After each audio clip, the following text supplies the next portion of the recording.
வசனத்துக்கு நேராய் திசை திருப்புவோம். கொஞ்ச நேரம் நம்முடைய சிந்தைகளை வெகு சீக்கிரமாக நான் முடிச்சிடுறேன், கவலைப்படாதீங்க.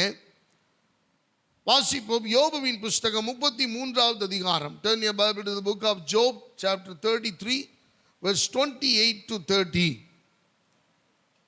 28 முதல் 30 வரை யோபுவின் புஸ்தகம் 33வது அதிகாரம். எவ்ரிஒன், எல்லாரும் வேதத்தை திருப்பிக் கொள்ளுங்கள். யோபுவின் புஸ்தகம் 33வது அதிகாரம் 28 முதல் 30 வரை. என் ஆத்துமா படுகுழியில் இறங்காதபடி அவர் அதை ரட்சிப்பார். ஆகையால் என் பிராணன் வெளிச்சத்தை காணும் என்று சொல்லுவான். இதோ, தேவன் மனுஷனுடைய ஆத்துமாவை படுகுழிக்கு விளக்குகிறதற்கும் அவனை ஜீவனுள்ளோரின் வெளிச்சத்தினாலே பிரகாசிப்பிக்கிறதற்கும் அவர் இவைகளையெல்லாம் அவனிடத்தில் பல முறை நடப்பிக்கிறார். வசனத்தின் மீது கைகளை வைப்போம். ஆண்டவர் நம்மோடு பேசட்டும். ஹல்லேலூயா. எங்களோடு பேசுகிற ஆண்டவர். ஆண்டவரே, மனுஷன் அப்பத்தினால மாத்திரமல்ல, தேவனுடைய வாயிலிருந்து பிறக்கிற ஒவ்வொரு வார்த்தையினாலும் பிழைப்பான். எங்களோடு நீ பேச வேண்டும் என்று நாங்கள் வாஞ்சிக்கிறோம். இந்த காலை வேளையில் என்ன எதிர்பார்ப்புகளோடு இந்த இடத்துல வந்திருக்கிறாங்களோ, கர்த்தாவே, பிள்ளைகளோடு நீங்க பேசுங்க. ஆண்டவரே, அடியானை மறைத்து நீர் மாத்திரம் இந்த இடத்துல வெளிப்படும். உம்முடைய வசன வார்த்தைகள் எங்களுக்கு நேராய் கடந்து வருவதாக உம்முடைய கரத்தில் நாங்கள் ஒப்பு கொடுக்கிறோம். பரிசுத்த ஆவியானுடைய ஆளுகை இந்த இடத்துல காணப்படட்டும். இயேசுவின் நாமத்தில் பிதாவே, ஆமென். ஹல்லேலூயா. உற்சாகமா ஹல்லேலூயா. எல்லாம் கைகளை உயர்த்தி, எல்லாரும் கைகளை உயர்த்தி அல்லேலூயா, அல்லேலூயா, அல்லேலூயா. சிலருடைய வாய் கட்டெல்லாம் கர்த்தர் அவிழ்க்கணும்னு நம்ம ஜெபம் பண்ணும் போல் இருக்கு. அல்லேலூயா கூட வர மாட்டேங்குது. இட்லி திங்கிறப்ப வர வாய் திறக்காமல் இருக்கீங்களா? ஒரு இட்லி அப்படியே சட்னி சாம்பாரோடு சேர்த்து முக்கி, அது 3 வகையான சட்னியில் துவச்சி, இன்னும் சில இது இருக்குது, அதில் போட்டு பெனஞ்சி குழப்பி உருட்டி, இட்லி ஒரு சைஸில் வரும், இவங்க ஒரு சைஸில் எடுத்து அதை அப்படியே லாவகமாக அப்படி தொண்டைக்குள்ளே இறக்கும் போது பின்னுல எப்படி இருக்கு? அருமையான தேவனுடைய பிள்ளைகளை, வாயை திறந்து சொல்லணும். உன் வாயை விரிவாய் திற, அப்பொழுது நான் அதை நன்மையால் நிரப்புவேன். கர்த்தருக்கு மகிமை உண்டாகட்டும். கர்த்தர் நல்லவர். இந்த நாளிலே இந்த வசனத்தின் அடிப்படையிலே நம்ம பார்த்தோம். மறுபடியும் இந்த வசனங்களை வாசிங்க. 33:28 என் ஆத்துமா படுகுழியில் இறங்காதபடி. நல்ல கவனிங்க. என் ஆத்துமா படுகுழியில் இறங்காதபடிக்கு அவர் அதை ரட்சிப்பார். ஆகையால் என் பிராணன் வெளிச்சத்தை காணும். என்று சொல்லுவான். இதோ, தேவன் மனுஷனுடைய ஆத்துமாவை படுகுழிக்கு விளக்குகிறதற்கும் அவனை ஜீவனுள்ளோரின் வெளிச்சத்தினாலே பிரகாசிப்பிக்கிறதற்கும் அவர் இவைகளை எல்லாம் அவனிடத்தில் பல முறை நடப்பிக்கிறார். எனக்கு அருமையான கர்த்தருடைய பிள்ளைகளை, கடந்த நாட்களிலே ஒரு தலைப்பின் கீழே உங்களோடு பேசினேன். ஞாபகம் இருக்கா? போன வாரம் நம்ம பேசின தலைப்பு என்ன? ஹலோ, எதை போல வெளிச்சம். இன்னைக்கு அதே தலைப்பு தான், பார்ட் 2, 2வது பகுதி. போன வாரத்தில் நம்ம பார்த்த விஷயம் என்ன?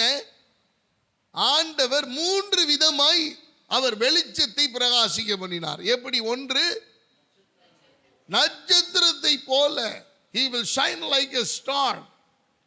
2வது, சூரியனை போல, shine like a sun. 3வது எப்படியா? மின்னலை போல, shine like a lightning. ஆண்டவர் அப்படி மின்னலை போல வெளிச்சத்தை பிரகாசிக்க பண்ணார். இன்னைக்கும் 3 விதங்களிலே கர்த்தர் வெளிச்சத்தை பிரகாசிக்க பண்ணுவார். பைபிள் எவ்வளோ அழகு தெரியுங்களா? பைபிளை நீங்க கொடைய ஆரம்பிச்சிட்டீங்கன்னா, பைபிளை நீங்கள் ரசித்து ருசித்து படிக்க ஆரம்பிச்சிட்டிங்கன்னா, இந்த உலகம் பொய்யும்னு உங்களுக்கு விளங்கிடும். இந்த உலகம் ஒரு மாயை என்பது உங்களுக்கு விளங்கிடும். எதுவுமே உங்களுக்கு பெருசா தெரியாது.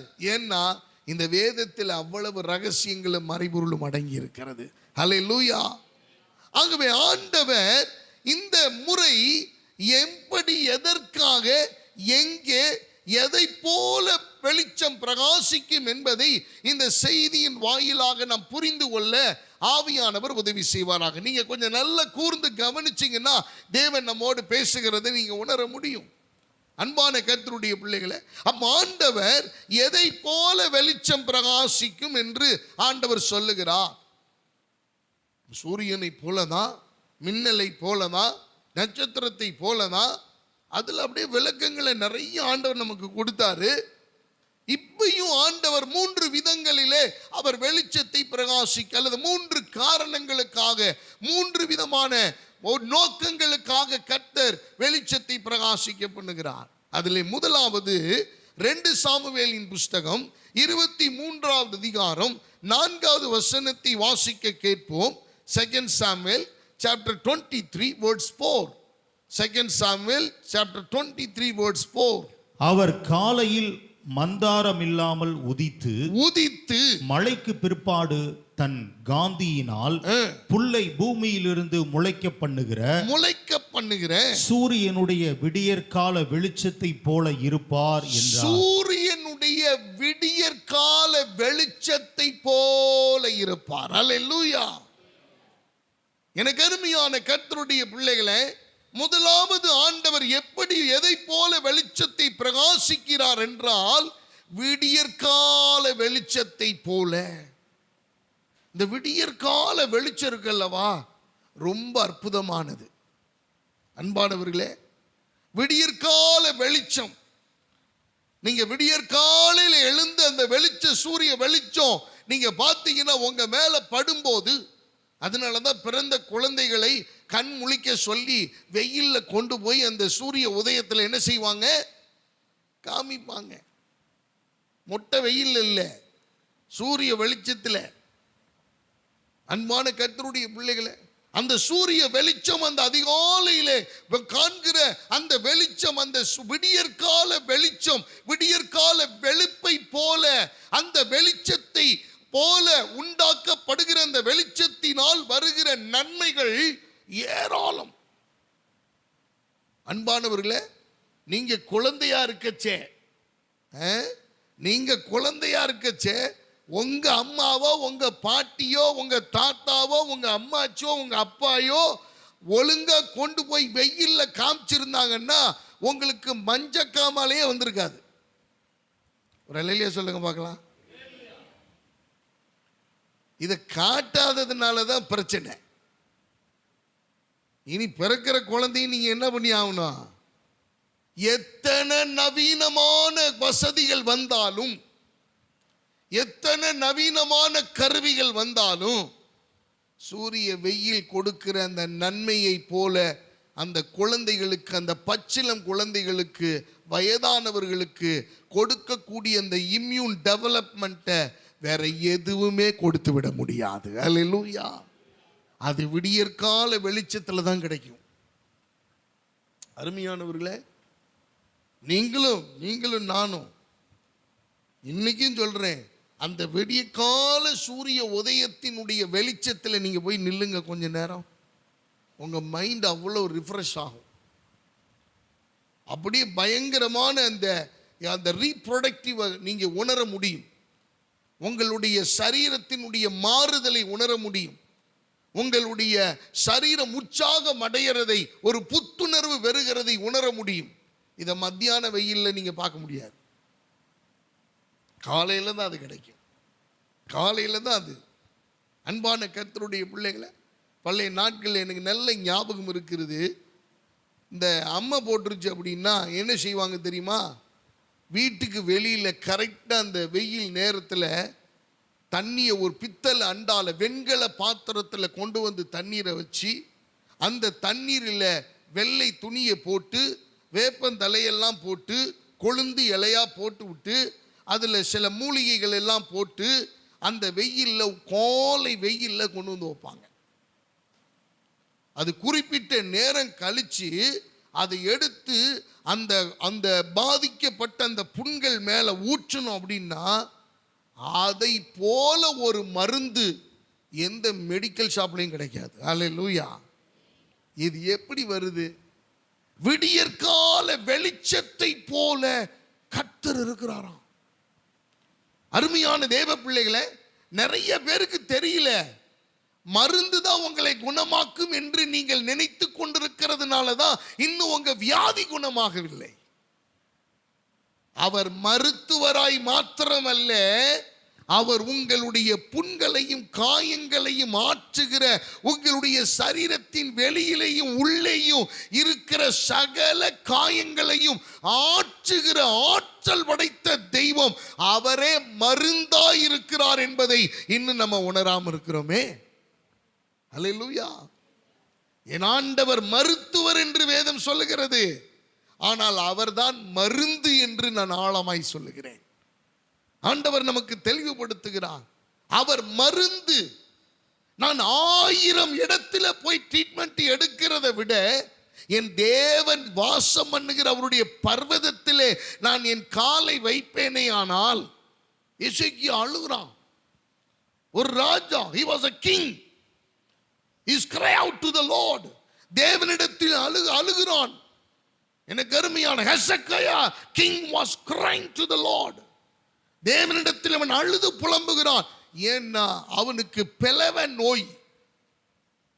பெலவ நோய்னா அப்படியே முதுகுல பாலம் பாலமா வெடிக்கும், உடம்பெல்லாம் பாலம் பாலமா வெடிக்கும். வெடிச்சு அதுல புழுக்கள் வைக்கும். அந்த புழுக்கள் எல்லாம் அப்படி உடல் அசைகிற போது அது கீழே விழும். பயங்கர கொடூரமான வியாதி. அன்பானவர்களே, இந்த கொடூரமான வியாதியிலே பாதிக்கப்பட்டு மரணத்துக்கு நியமிக்கப்பட்டவன், அவருக்கு இல்லாத ட்ரீட்மெண்டா? Still he was a king. அவர் ராஜாவா இருக்கிறாரு. எல்லா மருத்துவரையும் வீட்டுக்கு கொண்டு வர முடியும்.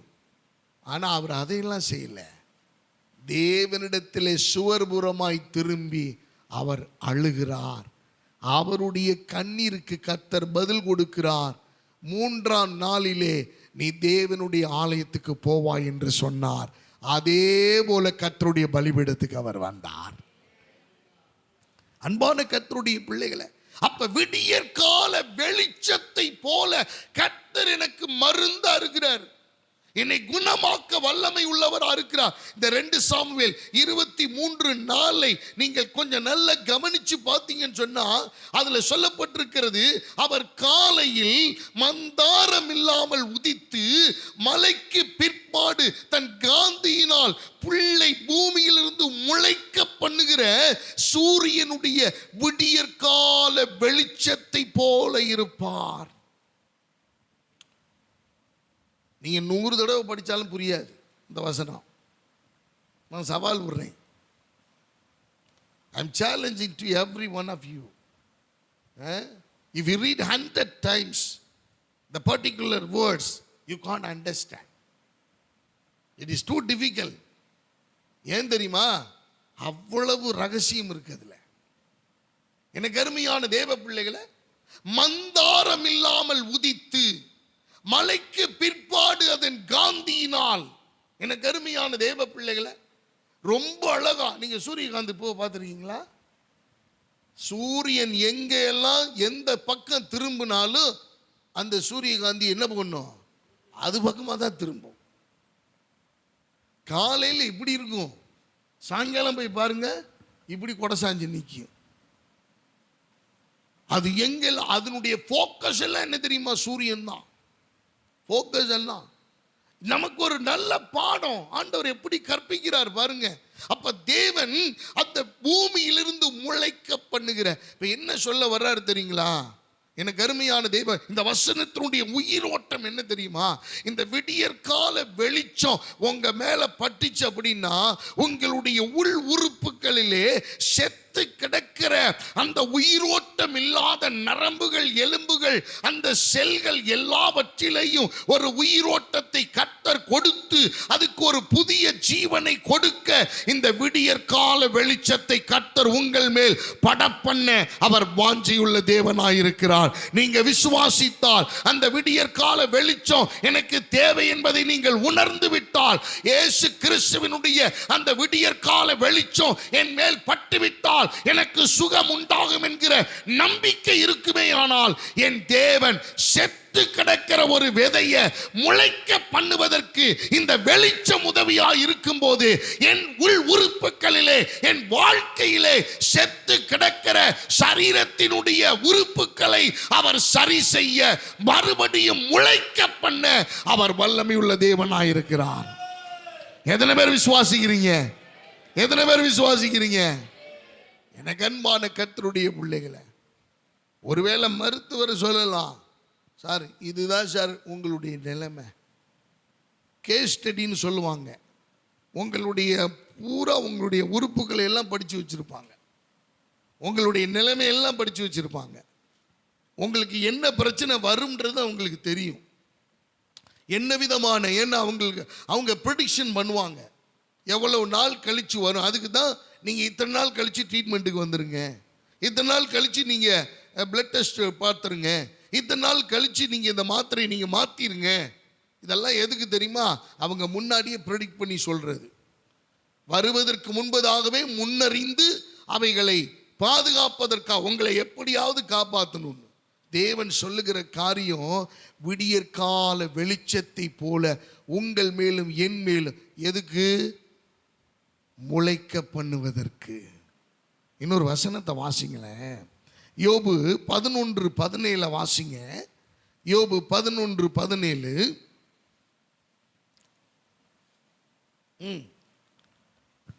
11:17. இருள் அடைந்த நீர் விடியற் காலத்தை, அப்பொழுது உம்முடைய ஆயுசு காலம் பட்ட பகலை பார்க்கிலும் பிரகாசமாயிருக்கும். இருள் அடைந்த நீர் விடியற் காலத்தை போல் இருப்பீர். இருள் அடைந்த நீர் விடியற் காலத்தை போல இருப்பீர். யோபுவினுடைய வாழ்க்கை நாம் யாவரும் அறிந்ததே. எல்லாம் நஷ்டம் உண்டாயிருச்சு. இனிமேல் எதையாவது நம்ம பெற்றுக்கொள்வோம் என்கிற நம்பிக்கை இல்லை. சரீரத்திலே பலகீனம், சரீரமெல்லாம் தொய்ந்து போய்விட்டது. இனி எழுந்து நடப்பேன் என்கிற நம்பிக்கை இல்லை. வாழ்வாதாரத்தின் எல்லா பகுதிகளிலேயும் நஷ்டம். அவன் சம்பாதித்த எல்லா சம்பத்துக்களும் அவனை விட்டு போய்விட்டன. ஏராளமான ஒட்டகங்கள், ஏராளமான ஆடு மாடுகள், ஏராளமான வேலைக்காரர்கள். எனக்கு அருமையான தேவ பிள்ளைகளை, Job was a rich man in those time. ரொம்ப பணக்காரன். ஆனால் ஒரே நாளிலே எல்லா தவிடுபடியாகி இப்ப கீழ்மட்டத்திலே, தரைமட்டத்திலே வந்து அமர்ந்திருக்கிறான். இனி இவனை முளைக்க பண்றதுக்கு ஒண்ணுமே இல்லை என்ற நிலைமைக்கு வந்தாச்சு. ஆண்டவர் வேத வசனம் சொல்லுகிறது யோபுவை குறித்து, இருள் அடைந்த நீர் விடியற் காலத்தை போல் இருப்பீர். அல்லேலூயா. விடியற்கால வெளிச்சத்தை போல தேவன் இந்த காலை வேளையிலே, எனக்கு அன்பான கர்த்தருடைய பிள்ளைகளை, எல்லாரும் உங்களை பார்த்து சொல்லி இருக்கலாம், அவ்வளவுதாயா, எல்லாம் முடிஞ்சு போச்சு, இனி ஒன்றும் இல்லை, இனி யோசிக்கிறதுக்கு ஒண்ணுமே கிடையாது, இனி முயற்சிக்கு ஒண்ணுமே கிடையாது, எதுக்கு தேவையில்லாம செலவு பண்ணிட்டு இருக்கிற என்றெல்லாம் ஒரு வேளை உலக மனிதர்கள் சொல்லி நம் தொய்ந்து போவதற்கு அவர்கள் காரணமாய் இருந்திருக்கலாம். ஆனா கர்த்தர் சொல்லுகிறார், இருள் அடைந்த உங்களை வெளிச்சத்தை போல, அதுவும் விடியற்கால வெளிச்சத்தை போல உங்களையும் என்னையும் மாற்ற, அந்த வெளிச்சத்தில் உங்களை நிறுத்த, அந்த வெளிச்சத்தின் வழியாக உங்களை நடத்த, அந்த வெளிச்சத்தில் உங்களை துளிர்விட செய்ய அவர் வாஞ்சையுள்ள தேவனாயிருக்கிறார். ஏசாயா தீர்க்க நிவிதமாய் சொல்லுகிறார். 58வது அதிகாரம் 8வது வசனத்திலே சொல்லப்பட்டிருக்கிறது, அப்பொழுது விடியற்கால வெளுப்பை போல உன் வெளிச்சம் எழும்பி உன் சுக வாழ்வு சீக்கிரத்தில் துளிர்த்து உன் நீதி உனக்கு முன்னாலே செல்லும். கர்த்தருடைய மகிமை உன்னை பின்னாலே காக்கும். அல்லேலூயா.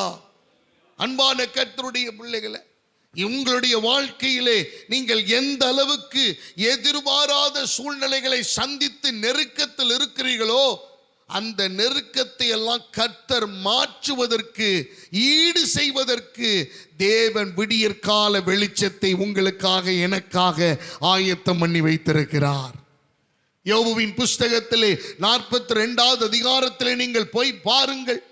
அவன் இழந்து போன ஆடுகளுக்கு ஈடாக கர்த்தர் இரட்டத்தனையாய் கொடுக்கிறார். அவனுடைய மிருக ஜீவன்களுக்கு ஈடாக இரட்டத்தனையாய் கொடுக்கிறார். அவனுடைய வீடு வாசல்களுக்கு ஈடாக இரட்டத்தனையாய் கொடுக்கிறார். அவன் இழந்து போன சகல காரியங்களுக்கு ஈடாக எல்லாம் இரட்டத்தனையாக கொடுக்கப்படுகிறது. இதனுடைய காரியம் என்ன, ரகசியம் என்ன, நோக்கம் என்ன? தேவன் நமக்கு கற்றுக் கொடுக்கிற விலை உயர்ந்த ஒரு பாடம் என்ன தெரியுமா? விடியற்கால வெளிச்சத்துக்கு நீங்கள் காத்திருப்பீர்களே ஆனால் அந்த விடியற்கால வெளிச்சம் உங்களை துளிர்விடச் செய்ய அது ஆயத்தமாக இருக்கிறது. எனக்கு அருமையான தேவ பிள்ளைகளை, ஒருவேளை காய்ந்து போயிருக்கலாம், வறண்டு போயிருக்கலாம், தண்ணீரற்ற நிலைமையில் இருக்கலாம், துவண்டு போயிருக்கலாம். இனி இது முளைப்பதற்கு எந்த விதத்திலும் வாய்ப்பு இல்லை.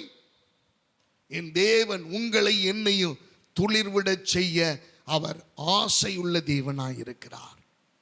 அதனாலதான் சொல்லுகிறார், ஏசாயா தீர்க்க மூலமாய் 58:8 சொல்லப்பட்டிருக்கிறது, அப்பொழுது விடியற்கால வெளிச்சத்தை போல உன் வெளிச்சம் எழும்பி உன் சுகவாழ்வு துளிர்த்து உன் நீதி உனக்கு முன்னாலே செல்லும்.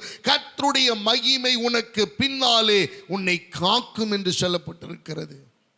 அன்பான கர்த்தருடைய பிள்ளைகளை, தேவன் உங்களை என்னையும் ஆச்சரியமாய் நடத்த அவர் வாஞ்சை உள்ள தேவனாய் இருக்கிறார். வேதம் எவ்வளவு அழகாக நமக்கு சொல்லுகிறது, விடியற்கால வெளிச்சத்தை போல. விடியற்கால வெளிச்சம் அவ்வளவு ஆசீர்வாதம், அவ்வளவு நன்மை, அவ்வளவு எழுச்சி, அவ்வளவு ஆசீர்வாதத்தின் உச்சத்திலே உங்களை என்னையும் நடத்த அது தனி ஆற்றல் உடையதாக இருக்கிறது. இந்த காலை வேளையிலே நீங்கள் எப்படிப்பட்ட சூழ்நிலையிலே மேன்பாடாலும் இந்த இடத்துல வந்திருக்கலாம். ஆனா கர்த்தர் சொல்லுகிறார், உங்களை விடியற்கால வெளிச்சத்தை போல உங்களை உருவாக்க அவர் வல்லமையுள்ள தேவன். சங்கீதம் 130வது அதிகாரம் 6வது வசனத்திலே சங்கீதக்காரன் இவ்விதமாய் ஒரு பதிவை செய்கிறார். சங்கீதம் 130:6, எப்பொழுது விடியும் என்று விடியற் காலத்துக்கு காத்திருக்கிற ஜாமக்காரரை பார்க்கிலும் அதிகமாய் என் ஆத்துமா ஆண்டவருக்கு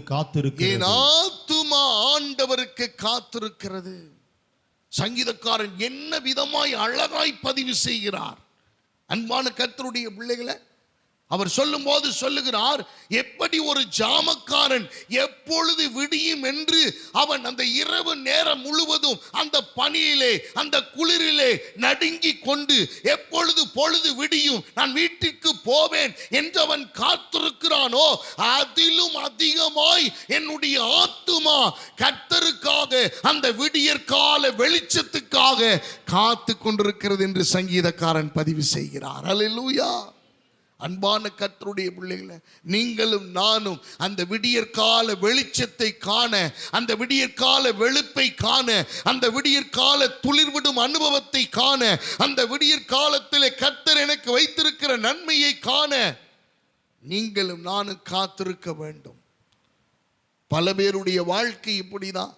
இன்னைக்கு விடிஞ்சிரும், இன்னைக்கு நல்லாயிரும், இன்னைக்கு சரியாயிரும், இன்னைக்கு சுகமாயிரும். எனக்கு அன்பான தேவனுடைய பிள்ளைகளை, நேற்றைய தினத்திலே ஆஸ்பத்திரிக்கு போயிருந்த போது ஒரு சிலரை அங்கு பார்த்தேன். 1 மாதங்களுக்கு மேலாக இருக்கிற ஆட்களும் அங்கு இருக்கிறார்கள். 3 மாதங்களாக அங்கு இருக்கிறவர்களும் இருக்கிறார்கள். நேற்றுக்கு அட்மிட் ஆனவங்களும் அங்க இருக்கிறாங்க. இன்னைக்கு டிஸ்சார்ஜ் ஆறவங்களும் இருக்கிறாங்க. எல்லா தரப்பட்டவர்களும் அங்கே இருக்கிறார்கள். அவர்களுடைய வாஞ்சை எல்லாம் என்னவாக இருக்கும்? எப்பொழுது நான் வீட்டுக்கு போவேன், எப்பொழுது எனக்கு சுகமாகும், எப்பொழுது என்னை வீட்டுக்கு அனுப்புவார்கள். அன்பான கர்த்தருடைய பிள்ளைகளை, ஒவ்வொருவரும் ஒவ்வொரு விதமாய் காத்து கொண்டிருக்கிறார்கள்.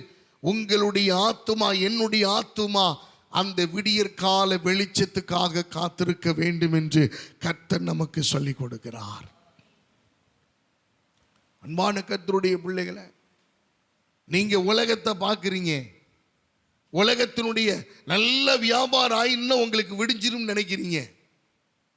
நல்ல வியாபாரம் ஆயிட்டா எனக்கு விடிஞ்சிரும், எனக்கு நல்லா ஆயிரும். அப்படி இல்லை.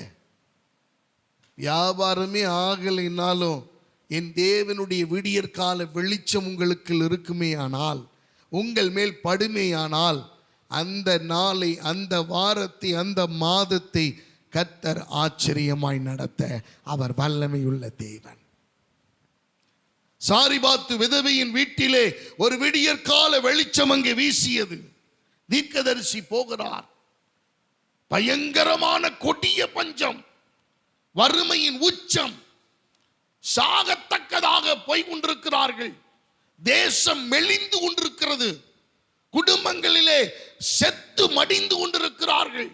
அப்படிப்பட்ட கொடிய பஞ்சத்திலே பானையிலே மாவும் கலசத்திலே எண்ணெயும் பஞ்சகால தீரு மட்டும் குறையாது இருந்ததற்கான ஒரே ஒரு காரணம், ஒரு விடியற்கால வெளிச்சம் அவர்கள் மேல் வீசிக்கொண்டே இருந்தது. ஹல்லேலூயா. அருமையான கர்த்தருடைய பிள்ளைகளை, இந்த காலை வேளையிலே கர்த்தர் உங்களை, என்னை பார்த்தவர் சொல்லுகிற காரியம், ஒரு விடியற்கால வெளிச்சம் உங்களுக்காக காத்து கொண்டிருக்கிறது. இந்த விடியற்கால வெளிச்சமானது எனக்கு அருமையானவர்களே, நம்முடைய வாழ்க்கையை உயிரோட்டம் அடைய செய்ய வல்லமை உள்ளது. நீங்களும் நானும் நினைக்கிறோம், இதை நடந்தா நம்ம சமாளிச்சிடலாம், இதை வித்தா நம்ம சமாளிச்சிடலாம், அதை பண்ணினா சமாளிச்சிடலாம். இல்லை, எதையும் சமாளிக்க முடியாது. தேவனுடைய வார்த்தை சொல்லுகிறது, நீங்களும் நானும் அந்த விடியற்கால வெளிச்சத்துக்கு முன்பாக நின்றால் ஒழிய, விடியற்கால வெளிச்சத்தை நம் மேல் படுவதற்கு நாம் அனுமதித்தால் ஒழிய எதுவுமே சரியாகாது. அன்பானவர்களே, விடியற்கால வெளிச்சத்துக்காக என் ஆத்துமா காத்திருக்குது. மான்கள் நீரோடையை வாஞ்சித்து கதறுமா போல என் ஆத்துமா அவர் மேல் வாஞ்சித்து கதறுகிறது. அன்பான கர்த்தருடைய பிள்ளைகளை, நீங்களும் நானும் தேவனுடைய அந்த வெளிச்சத்துக்காக காத்திருங்கள் என்று வேதம் நமக்கு அறிவுறுத்துகிறதை பார்க்கிறோம். இரண்டாவதாக, ஒரு வெளிச்சம் எதை போல பிரகாசிக்கிறது? ஏசாயா தீர்க்கன் சொல்லுகிறார். ஏசாயா 58:10 சொல்லப்பட்டிருக்கிறது. ஏசாயா 58:10, பசியுள்ளவனிடத்தில் உன் ஆத்துமாவை சாய்த்து, பசி உள்ளவனிடத்தில் உன் ஆத்துமாவை சாய்த்து, சிறுமைப்பட்ட ஆத்துமாவை திருப்தியாக்கினால், அப்பொழுது இருளில் உன் வெளிச்சம் உதித்து, உன் அந்தகாரம் மத்தியானத்தை போலாகும். மத்தியானத்தை போல மாறும். அல்லேலூயா. ஆண்டவர் முதலாவது ஒரு வெளிச்சத்தை நமக்கு காண்பித்தார். அது மார்னிங் லைட், விடியற்கால வெளிச்சம். எனக்கு அருமையான தேவ பிள்ளைகளை, இப்பொழுது ஆண்டவர் ஒரு வெளிச்சத்தை குறித்து அவர் சொல்லுகிறார், மத்தியானத்தை போல. என்ன மத்தியானத்தை போல? The light will shine like a noonday. எனக்கு அருமையான தேவ பிள்ளைகளை, மத்தியானத்தை போல ஒரு வெளிச்சத்தை நம்மேல் தேவன் பிரகாசிக்க பண்ண விரும்புகிறார். இதுக்கு ஆண்டவர் ஒரு விஷயத்தை சொல்றாரு, உங்க வாழ்க்கை மத்தியானத்தை போல மாறணும். எப்ப நீ இருள் இருக்கிற நீ வெளிச்சத்துக்கு வந்தா மட்டும் பத்தாது, உன் வெளிச்சம் எப்படி ஆகணுமா? மத்தியானத்தை போல ஆக வேண்டும். மத்தியானத்தில் எப்படி இருக்கும் வெளிச்சம்? ரொம்ப பிரகாசமா இருக்கும். You can find anything. நீங்க எதனாலும் கண்டுபிடிச்சிடலாம். அந்த மத்தியானத்தில் எதைனாலும் நீங்கள் ஆராய்ச்சி பண்ணி விடலாம். எதைனாலும் நீங்கள் பொறுக்கி எடுத்துக்கொள்ளலாம். எதனாலும் நீங்கள் தெரிந்தெடுத்துக் கொள்ளலாம். உங்களுக்கு தெல்ல தெளிவாய் உங்களுடைய கண்களுக்கு புலப்படுகிற ஒரு நேரம் மத்தியானம். அப்ப ஆண்டவர் இங்க சொல்றாரு, பசி உள்ளவனிடத்தில் உன் ஆத்துமாவை சாய்த்து சிறுமைப்பட்ட ஆத்துமாவை திருப்தியாக்கினால் அப்பொழுது இருளில் உன் வெளிச்சம் உதித்து உன் அந்தகாரம் மத்தியானத்தை போலாகும். ஆண்டவர் ஒரு விஷயத்தை இங்க சொல்றாரு, எப்பா உனக்கு எப்படி அதிகாலை வெளிச்சத்தை நான் பிரகாசிக்க பண்றேனோ அதே போல உன் வாழ்க்கையில மத்தியானத்தை போல மாறணும்னா நீ செய்ய வேண்டிய ஒரு காரியம் உண்டு. அது என்னமா? பசி உள்ளவன் இடத்தில் உன் ஆத்துமாவை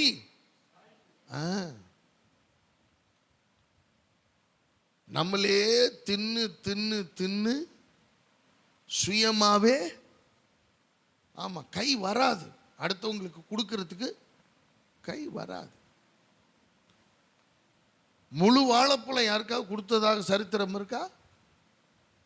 அதை அப்படியே ஒரு நசுக்கி பாதி கையில் இருக்கும். முழு முட்டையை யாராவது கொடுத்த மாதிரி இருக்கா? அப்படி ஒரு நசுக்கு பாதி முட்டை கையில் இருக்கும், பாதி முட்டை அந்த பக்கம் இருக்கும். பசி உள்ளவன் இடத்தில் உன் ஆத்துமாவை சாய்த்து, நல்ல இந்த வசனத்தை கவனிங்க, சிறுமைப்பட்ட ஆத்துமாவை திருப்தியாக்கினால். அருமையான தேவ பிள்ளைகளை, இந்த உலகத்துல பசி உள்ளவங்களை பத்தி இந்த இடத்துல சொல்லப்பட்டது மட்டுமல்ல, தேவனை அறியாமல், தேவனை உணராமல், தேவ அன்பை அறியாமல், தேவனுடைய நற்செய்தி அறிவியாமல் நிறைய பேருக்கு உலகத்தில் இப்ப நீங்க கிராமத்தில் போய் இயேசு உங்களுக்காக பிறந்திருக்கிறார் அப்படின்னு நீங்க சொல்லுங்க. அப்படிங்களா? அவர் எப்பங்க பிறந்தாரு? அவர் யாருங்க? அவருக்கு எனக்கு என்னங்க சம்பந்தம்? கேட்கிற ஆட்கள் இன்னைக்கு இருக்கிறாங்க. ஒரு முறை கூட சுவிசேஷம் அறிவிக்கப்படாத கிராமங்கள் உண்டு. இன்னும் ஒரு முறை கூட தேவனுடைய பற்றியோ வேதத்தை பற்றியோ வசனத்தை பற்றியோ ஆண்டவர் இயேசுவை பற்றியோ கேள்விப்படாத எத்தனையோ பேர் இன்னும் இருக்கிறாங்க. அன்பான கர்த்தருடைய பிள்ளைகளை, நீ போய் அவர்களுடைய ஆத்துமாவை, அந்த பசி உள்ள ஆத்துமாவை திருப்தியாக்குவதற்கு உன்னுடைய பொருளினாலும் உன் ஆகாரத்தினாலும் உன்னுடைய உதவியினாலும் அவர்களுக்கு நீ சொல்லி இந்த நற்செய்தியை அறிவிக்கும் பொழுது உங்களுடைய வாழ்க்கை மத்தியானத்தை போல. அடுத்தவங்களுக்காக நம்மளால ஜெபம் பண்ண முடியுதா? ஆண்டவரே, என் கடன் பிரச்சனையை எப்போ தீர்ப்பீங்க? எனக்கு ஒரே போராட்டம், என் வீட்டில் எதுவுமே சரியில்லை. ஆண்டவரே, எங்களை ஆசீர்வதிங்க. எப்போ ஆசீர்வதிக்க போறீங்க? இந்த கஷ்டம் எத்தனை நாளைக்கு? இந்த போராட்டம் எத்தனை நாளைக்கு? நமக்கான ஜெப குறிப்புகள் தான் அதிகம். ஆனால் பைபிள் அழகா சொல்லுது, யோபு தன் சிநேகிதருக்காக வேண்டிக் கொண்ட பொழுது கர்த்தர் யோபுவின் சிறையிருப்பை, அப்ப மற்றவர்களுக்கென்று நாம் செய்கிற தியாகம், அந்த ஜெபம், அந்த விண்ணப்பம், அந்த வேண்டுதல், மற்றவர்களுக்காக எடுக்கிற ரிஸ்க், இந்த பசி உள்ளவர்களுக்காக, இந்த அனாதைகளுக்கு, அந்த பயனாளிகளுக்கு, இந்த நன்மையை பற்றி தெரியாதவர்களுக்கு, அறிவியாதவர்களுக்கு அல்லது அறியப்படாதவர்களுக்கு தேவனுடைய அன்பை பற்றி சொல்லி அவர்களை திருப்தியாக்கும் பொழுது என்னுடைய வாழ்க்கையை அவர் மத்தியானத்தை போல் ஆக்குகிறார். அல்லேலூயா. நீங்க சுவிசேஷம் சொல்லி பாருங்க, உங்க மனசுல அவ்வளோ ஒரு பெரிய சந்தோஷம் உண்டாகும். கோடி ரூபாய் கொடுத்தாலும் அந்த சந்தோஷத்தை நீங்க வாங்க முடியாது. அவ்வளவு திருப்தியா இருக்கும் சுவிசேஷம் சொல்லும் பொழுது. ஒருத்தருக்கு நன்மை செய்யுங்க, ஒரு சாப்பாடு இல்லாதவங்களுக்கு சாப்பாடு வாங்கி கொடுங்க, ஒரு திருப்தி உண்டாகும், ஒரு விடுதலை உண்டாகும். எனக்கு அன்பானவர்களே, நம் முடியாதவர்களுக்கு அவர்களுக்கு நம்மால் இயன்றதை நம்ம செய்து பாருங்க. ரொம்ப கஷ்டப்படுறவங்களுக்கு உங்க கரத்தை நீட்டி பாருங்க. சில ஆட்கள் ரொம்ப தரித்திரவாதி, எப்ப பார்த்தாலும் ஒண்ணுமே இல்லை, ஒண்ணுமே இல்லை, ஒண்ணுமே இல்லை. இப்ப நான் சொல்றேன், ஒண்ணுமே இல்லாமல் போவதாக.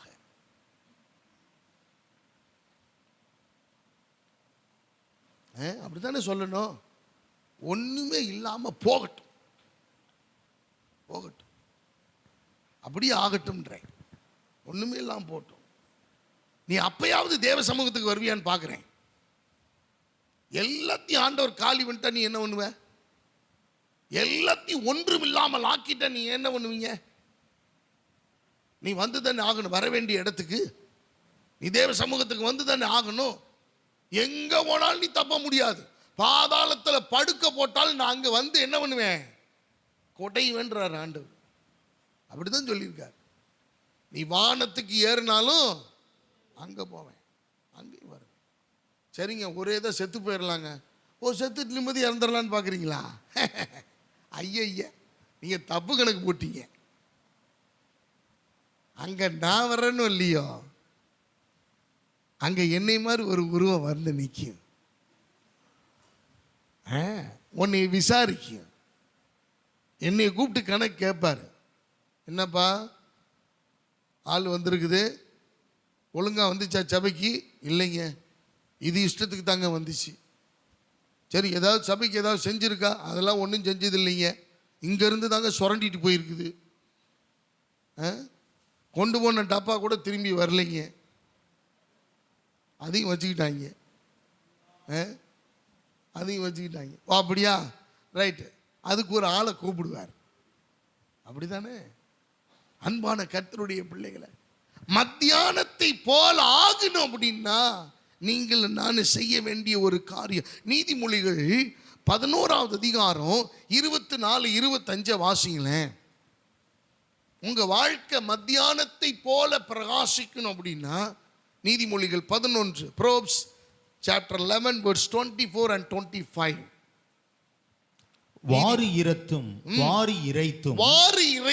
விருத்தி அடைவாரும் உண்டு, விருத்தி அடைவாரும் உண்டு. அதிகமாய் பிசினித்தனம் பண்ணியும் வறுமை அடைவாரும் உண்டு. உதாரண குணமுள்ள ஆத்துமா செழிக்கும். எவன் தண்ணீர் பாய்ச்சுகிறானோ அவனுக்கு தண்ணீர் பாய்ச்சப்படும். அருமையான தேவ பிள்ளைகளை, உதாரண குணமுள்ள ஆத்துமா செழிக்கும். சிலது பழைய எறும்பு பழைய ஆணி கூட விடுறதில்லை, எடுத்து பொறுக்கி பையில போட்டு வந்துடுறது. எதுக்காவது ஆகும், எதுக்காவது பிரயோஜனப்படும், எதுக்காவது ஆகும் அப்படின்னு. உதாரண குணமுள்ள ஆத்துமா நம்ம கொடுக்கணும். ஒரு விஷயத்தை சொல்றேன். ஒரு நேற்றைய தினத்தில் நான் படித்தது, அரபு நாட்டில், இந்த கல்ஃப் கண்ட்ரிஸ், இந்த அரபு நாடுகளிலே ஒரு பெரிய கோடீஸ்வரர் ஒருத்தர் இருக்கார். அவர் உலக கோடீஸ்வரர்களுக்கெல்லாம் கோடீஸ்வரர். ஆனால் அவர் பேர் வெளியில் வராது, கோடீஸ்வரர்களுடைய பட்டியலில் அது வராது. அவர் ஒரு இஸ்லாமியர், நல்ல பக்தி வைராக்கியம் உடையவர். அவர் இதுவரைக்கும் கொடுத்த டொனேஷனுடைய அளவு எவ்வளவு தெரியுங்களா? 16,000 கோடி. அவர் கொடுத்த டொனேஷன் எவ்வளவு? 16,000 கோடி. நல்ல கவனிங்க, அவ்வளவு டொனேஷன் கொடுத்துருக்கார். நிறைய மாஸ்க் கட்டி கொடுத்துருக்காரு, பிள்ளைகளை படிக்க வைக்கிறதுக்கு கொடுத்துருக்காரு, ட்ரீட்மெண்ட்டுக்கு கொடுத்துருக்காரு, தொழில் தொடங்குவதற்கு உதவி செஞ்சிருக்காரு, எல்லாம் நிறைய செஞ்சிருக்காரு. சாலை இல்லாத இடங்களுக்கு சாலை வசதிகள் ஏற்படுத்தி கொடுத்துருக்காரு. இது ஆனால் ஒரு பேர் வெளியே வராது. அப்போ ஒரு நிருபர் போய் அவர்கிட்ட கேட்டாங்களாம், ஐயா என்னையா இவ்வளோ கொடுத்துருக்குறீங்க? அவருடைய சொத்து மதிப்பை 3 பகுதியாக பிரித்து 3 பகுதியில் 2 பகுதியை நன்கொடையாக கொடுத்துட்டு ஒரு பகுதியை மாத்திரம் தன்னுடைய பிள்ளைகளுக்கு பங்கு பிரித்து கொடுத்துட்டார். அப்ப இந்த நிருபர் கேட்குறாங்க, ஐயா எப்படியா எல்லாரும் பிள்ளைகளுக்கெல்லாம் கொடுத்தது போகத்தான் டொனேஷன் கொடுப்பாங்க, நீங்க தலைகீழ செஞ்சிருக்கிறீங்க, எல்லா டொனேஷனுக்கும் எல்லாத்துக்கும் கொடுத்துட்டு அதுக்கப்புறம் மீதி உள்ளதை வச்சு பிள்ளைகளுக்கு நீங்க கொடுத்துருக்குறீங்க, இது என்ன கான்செப்ட்? அப்ப அவர் சொன்னாரா, நான் பிறக்கும்போது கோடீஸ்வரனா நான் பிறக்கல, தெய்வம் எனக்கு எல்லாம் கொடுத்தார், தெய்வத்துக்கே நான் திருப்பி கொடுத்துட்டேன். எப்படி? தெய்வம் எனக்கு கொடுத்தார், தெய்வத்துக்கு நான் திருப்பி கொடுத்துட்டேன், அவ்வளவுதான். இதுல நான் விசேஷமாலாம் ஒன்றும் நான் என்ன பண்ணல, செய்யல. இவ்வளவு கொடுத்தும் அவர்தான் முதலிடத்தில் இருக்கிறார், கோடீஸ்வரர் தான். இவ்வளவு கொடுத்தும். அன்பானவர்களே, எதுக்கு இந்த விஷயத்தை பதிவு பண்றேன்னா, உதாரண குணமுள்ள ஆத்துமா, ஒரு தேவனோடு பக்தி வைராக்கியமா இருக்கிற ஒரு மனுஷன், ஒரு மனுஷி, ஒரு குடும்பம் மத்தியானத்தை போல அவர்களுக்கு ஒரு வெளிச்சத்தை கர்த்தர் பிரகாசிக்க பண்ணணும்னா அவங்க மனசு, அவங்க கை, அவங்க செயல்பாடு எல்லாமே உதாரண குணமுள்ளதா இருக்கும். அல்லேலூயா. இப்ப எல்லாருடைய மனசு என்ன தெரியுங்களா, அடுத்தவங்களது அபகரிக்கிறதுல தான். இவனுக்காண்டி பிளாஸ்க கூட விட மாட்டேங்கிறாங்க. நல்லா இருக்கே, அதன் மேல அவனுக்கு என்ன பிரியம், டப்புன்னு தூக்கி பைக்கில் வச்சுட்டு போயிடுறாங்க. எப்படி? ஒரு டிவியில் பார்த்தேன், நல்ல அழகான ஒரு புள்ள, அழகான ஒரு புள்ள ஒரு ஒரு ஒரு ஒரு ஒரு இடத்துக்கு போகுது, ஒரு கடைக்கு போகுது. இந்த கடை முதலாளி திரும்பி இருக்கிறாரு. ஆஃப்டர் ஆல் அது ஒரு 40 ரூபா 50 ரூபா தான் இருக்கும். கொண்டைக்கு வைக்கிற கிளிப்பு, அதை திருடி உள்ளுக்குள்ள வச்சா சிசிடிவியில் பதிவாயிருச்சு. அவன் உலகமே பார்க்குற மாதிரி போட்டு விட்டான். அந்த புள்ள மூஞ்செல்லாம் தெரியுது. எப்படி? இது எப்படின்னு பார்த்தீங்களா? விளங்குமா? அது பாட்டு புஸ்தகத்தை களவாண்டு போறானுங்க ஐயா. நான் எங்க போய் சொல்றது? அதை நான் 150 ரூபா வருமா? 150 ரூபா வருமா? எப்படி உன் ஆத்மா செழிக்கும்? எப்படி உன் குடும்பம் செழிக்கும்? எப்படி உன் பிள்ளைகள் ஆசீர்வாதமா இருப்பாங்க? நம்ம கொஞ்சம் அதெல்லாம் சிந்திக்கணும். எப்படி? கொஞ்சம் நம்ம அதை யோசிக்கணும். வேதம் அழகா சொல்லுது நீதிமொழிகள்ல, எவன் தண்ணீர் பாய்ச்சுகிறானோ அவனுக்கு நீ செஞ்சாதான் வரும். உனக்கு வரும்னு மட்டுமே கையை நீட்டிட்டு இருந்தா எப்படி வரும்? வரும். மாடு சாணி போடும், அதான் பண்ணும், அதான் கிடைக்கும்.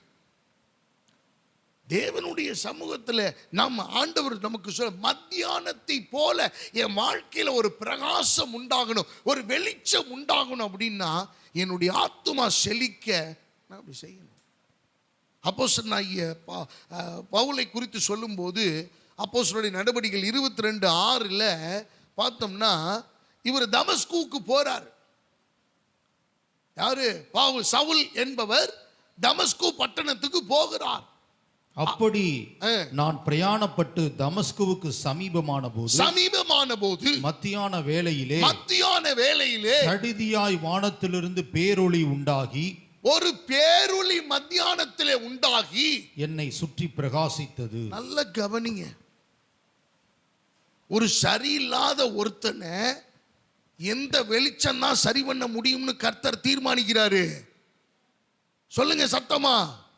மத்தியான வெளிச்சம். நிறைய பேர் உடம்புல இந்த மத்தியான வெளிச்சம் படுறதே இல்லை.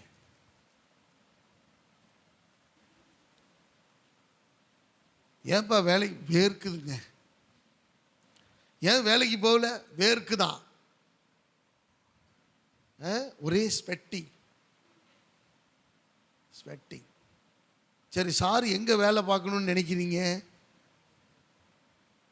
ஃபுல் சென்ட்ரலைஸ்டு ஏசியில் தான் நீங்கள் வேலை பார்ப்பீங்களோ? அப்ப சார் என்ன படிச்சிருக்கிறீங்க, மேடம் என்ன படிச்சிருக்கிறீங்க? இந்த மேடத்துக்கு வெயில், மத்தியான வெயில் ஒத்துக்காது.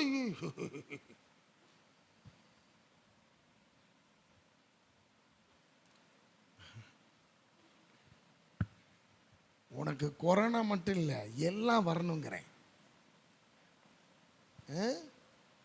கடுமையா உழைக்கிற ஆட்களை வெளியில போய் பாருங்க. வெயில்ல மத்தியானத்துல வந்த உச்சி வெயில்ல அவர்கள் போய் கடுமையாக உழைக்கிறாங்க. அந்த உழைப்பு தான் செழிக்க பண்ணும். கர்த்தர் ஏன் இந்த மத்தியான வெளிச்சத்தை வச்சிருக்கிறார் தெரியுமா? இந்த சரியில்லாத ஆட்களை சரிபடுத்துறதுக்குன்னு ஒரு வெளிச்சத்தை வச்சிருக்கிறாரு. அந்த வெளிச்சம் இந்த மத்தியான வெளிச்சம். இப்ப தமஸ்குவுக்கு ஒரு சரியில்லாத மனிதன் போகிறான். நல்ல கவனிங்க, சவுல் என்பவன் சரியில்லாத ஒரு மனிதன். இந்த கேரக்டர் சரியில்லை. இந்த சரியில்லாத கேரக்டர் இப்ப தமஸ்குவுக்கு போகுது. போகும்போது என் தேவன் இந்த மத்தியானத்திலே வெளிச்சம் பயங்கரமா இருக்கும். பைபிள் சொல்லுது, அதை விட ஒரு பேரொளியை கர்த்தர் உண்டாக்கி அந்த வெளிச்சத்தை யார் மேல பிரகாசிக்க பண்ணினாரு? அப்புறம் கண்ணு தெரியாம போகணும்ல. ஆளுடைய காலை குருடாக்கி விட்டாரு, கண்ணு தெரியல, தடவ ஆரம்பிச்சுட்டாரு மத்தியானத்துல.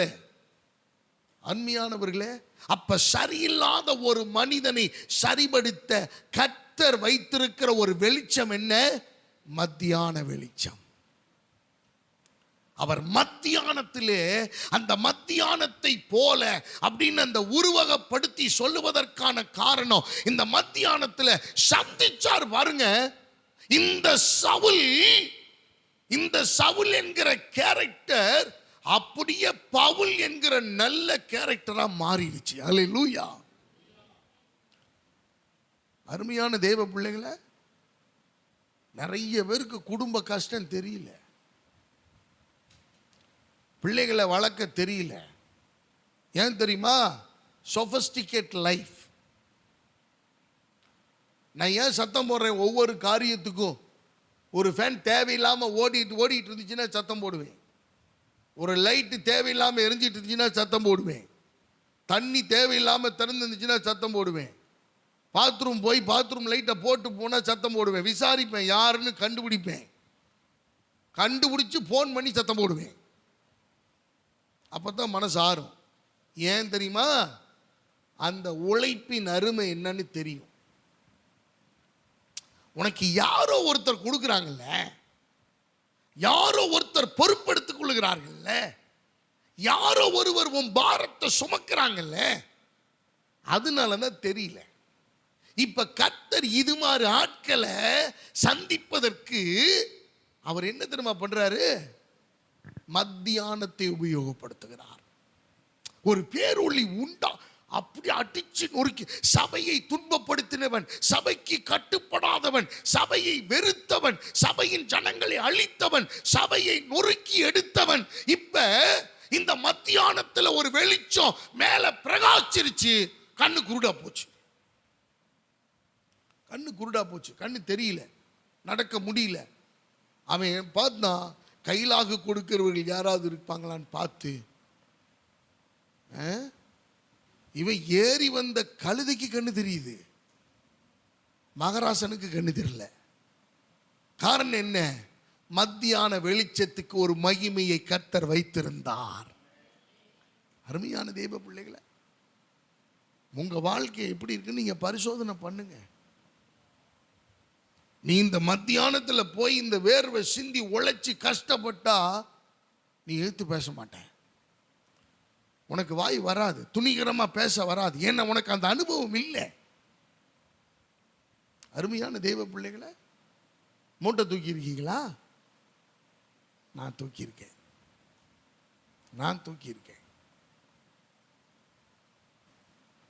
12 மணி நேரம் நின்றுகிட்டே வேலை பார்த்துருக்கீங்களா? சிந்திச்சு பாருங்க. இருக்கிறார்கள். சிறு பிராயத்தில் எனக்கு ஊழியம்லாம் அவ்வளவுக்கு அது அந்த அனுபவம்லாம் இல்லை. ஆனால் ஊழியக்கார குடும்பத்தில் பிறந்தவங்க அவ்வளோதான் தெரியும். அந்த கஷ்டம், குடும்பத்தினுடைய வறுமை. வெளியில தான் காசு வச்சிருப்பாங்க அம்மா அப்பா. ஒரு முறை கூட நாங்கள் காசு எடுத்து திருடி கொண்டு போய் நாங்கள் இது பண்ணதாக இல்லை. உண்மைத்துவமாய் குடும்பத்தில் இருந்தோம். அந்த காசு எவ்வளோ கஷ்டப்பட்டு வருதுன்னு அறிந்திருந்தோம். அந்த காணிக்கை கொடுப்பாங்க, அந்த காணிக்கை போடுறதுக்கு அப்படியே அவ்வளவு கவனமாக இருந்து அந்த சண்டே கிளாஸில் அந்த காணிக்கையை நாங்கள் போடுவோம். ₹1 தொலைஞ்சு போச்சுன்னா மனசு கேட்காது, அடிச்சுக்கும், பதறுவோம். ஏன்னா அந்த ₹1 சம்பாதிக்கிறது அவ்வளவு கடினம். மே மாசங்களில் எல்லாம் ஒரு நாளும் மற்ற பிள்ளைகளை போல நான் சந்தோஷமாய் விளையாடி அப்படியெல்லாம் போனதில்லை. வேலைக்கு போவோம், காசு கிடைக்கும், அந்த வருமானம் அதில் ஏதாவது வாங்கிக்கலாமே. இப்போ வரைக்கும் என் கால் விரல் எல்லாம் விரிஞ்சு தான் கிடக்கு. காரணம் என்ன தெரியுமா? எனக்கு ஆப்டான, எனக்கு ஏற்ற செருப்பை நான் போட்டதில்லை. அது வாங்கி கொடுப்பாங்க, என் செருப்பை பார்த்து திருடிட்டு போயிடுவாங்க. நம்ம செருப்பை பார்த்து திருடிட்டு போயிடுவாங்க. அந்த திருடிட்டு போனதுக்கு நம்ம பறி கொடுத்ததுக்கு பனிஷ்மெண்ட் என்ன தெரியுமா? மறுபடியும் அந்த பழைய செருப்பை ஊக்கு போட்டு அடியில் குத்தி.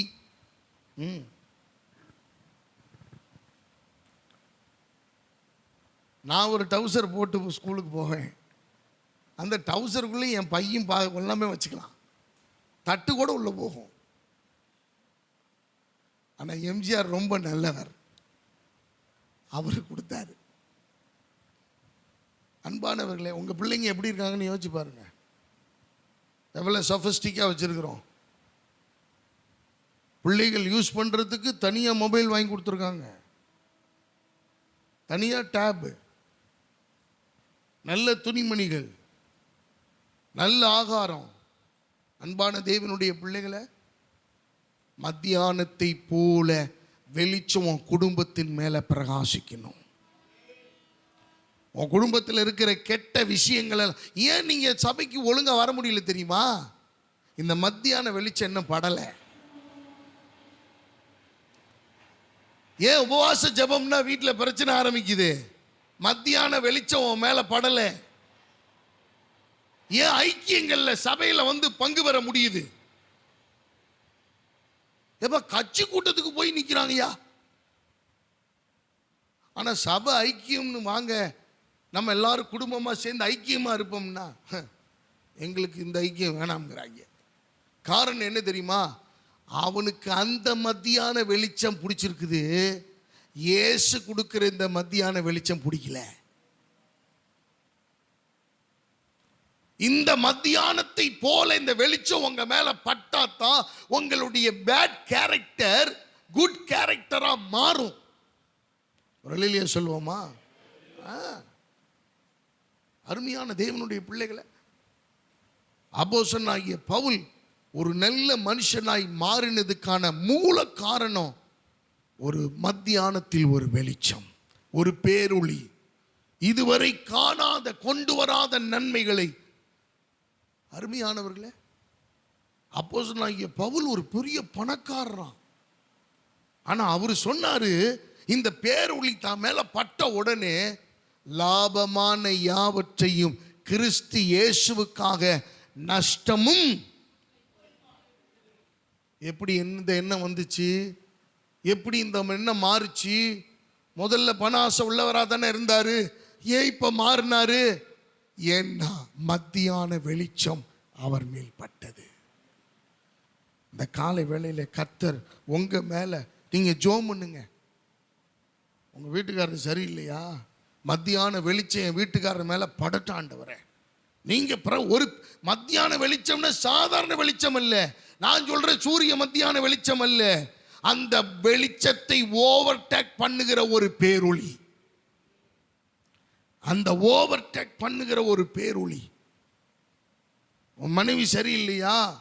ஜெபத்துக்கு வர மாட்டேங்குதா? ஐக்கியத்தில் பங்கு பெற மாட்டேங்குதா? சொன்னபடி கேட்க மாட்டேங்குதா?